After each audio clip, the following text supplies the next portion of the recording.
Hi folks, we're back and this is Cutting Through the Matrix, talking about how old the system is and how we've been manipulated and managed. It was much easier in the Middle Ages and right up really to, they gave us basic writing and arithmetic so that we could stack the factories with our bodies and be able to at least follow simple instructions and so on.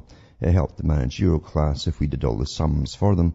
But we're given a very minimalistic thing. And even at the time, in fact, when they gave the average person mandatory education, the minimalistic type, they gave penny novels out at the same time. And the penny novels were great distractions for working class people who lived a boring, drudgery life.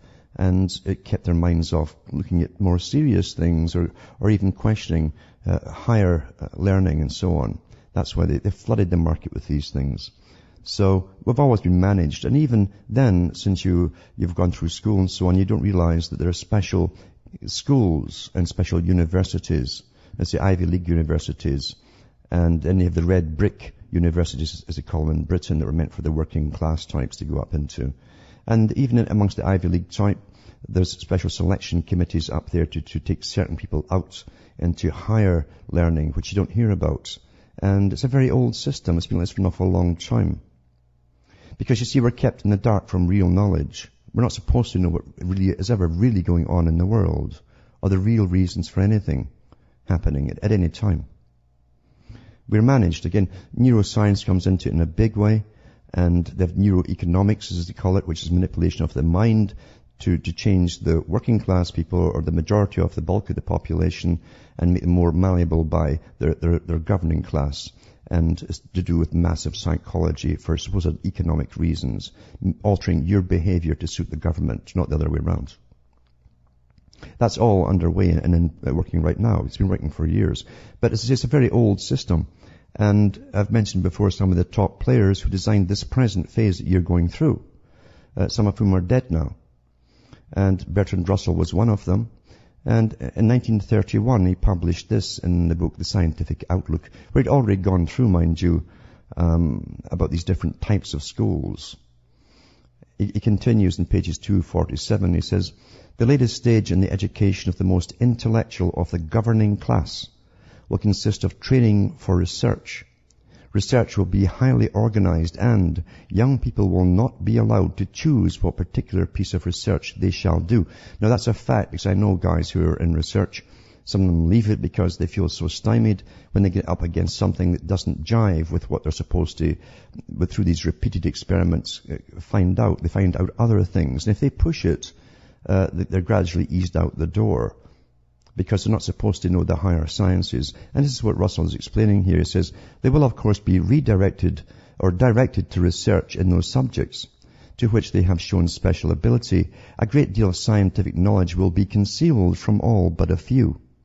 There will be arcana reserved for a priestly class of researchers. That's real knowledge, the archives, who will be carefully selected for their combination of brains with loyalty. Loyalty to who? Loyalty to the system. Their betters, the party, as Orwell called it. One may, I think, expect that research will be much more technical and fundamental. The men at the head of any department of research will be elderly and content to think that the fundamentals of their subjects are sufficiently known. Discoveries which upset the official view of fundamentals, if they're made by young men, will incur disfavor, and if rashly published, will lead to degradation.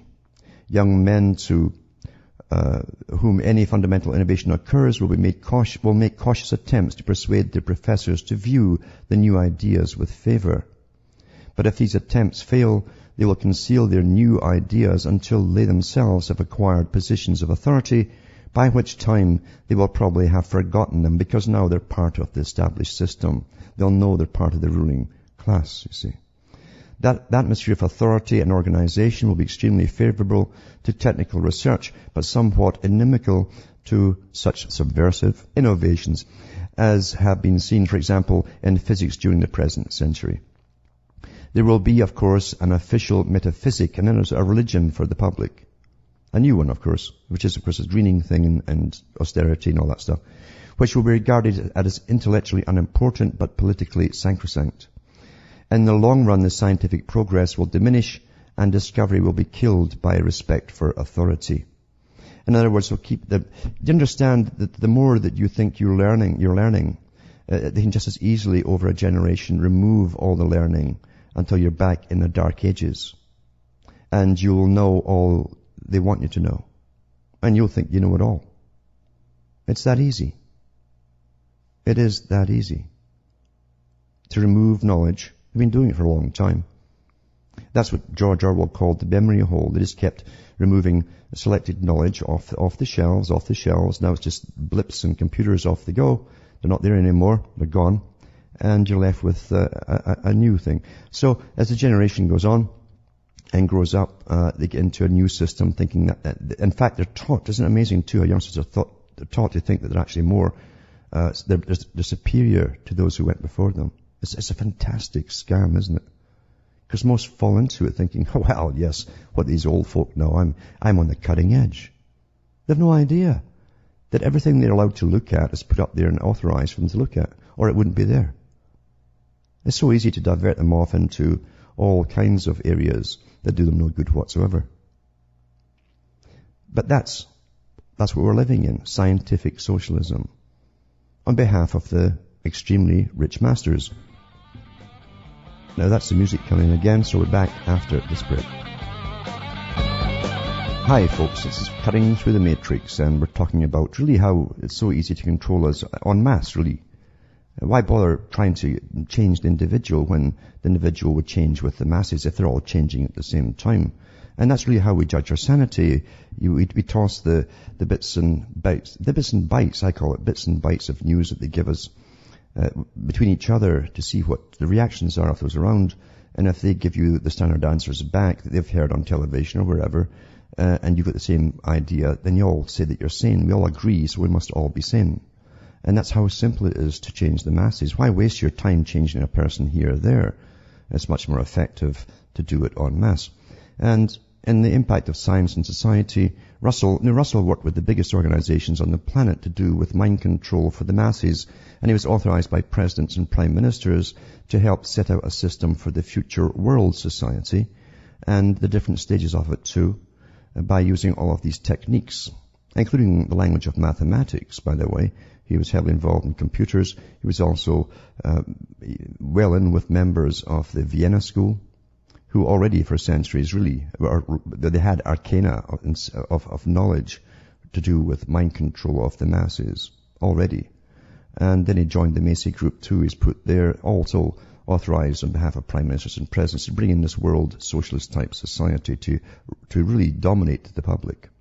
Anyways, he goes on to say here on page 62 of the same book, Fichte laid it down that education should aim at destroying free will, so that after pupils have left school, they shall be incapable throughout the rest of their lives of thinking or acting otherwise than as his schoolmasters would have wished.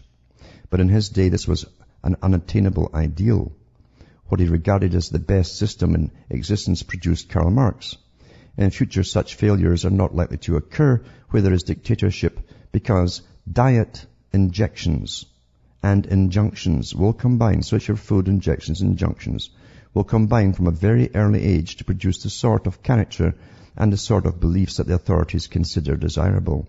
And any serious criticism of the powers that be will become psychologically impossible. Even if all are miserable, all will believe themselves happy because the government will tell them that they are so. So, you see, they're way, way ahead. And as I say, that was in the 30s and so on, that stuff came out. Way ahead of what you think. You think you're free because they tell you you're free. And you don't realize that pretty well everything that goes on in your head, all the topics that fill your mind, even the little quests in your brain that you go off on, are given to you by powers above you. They're even unaware exist. You think that you have your own thoughts. So diet, injections, and injunctions will produce a sort of character.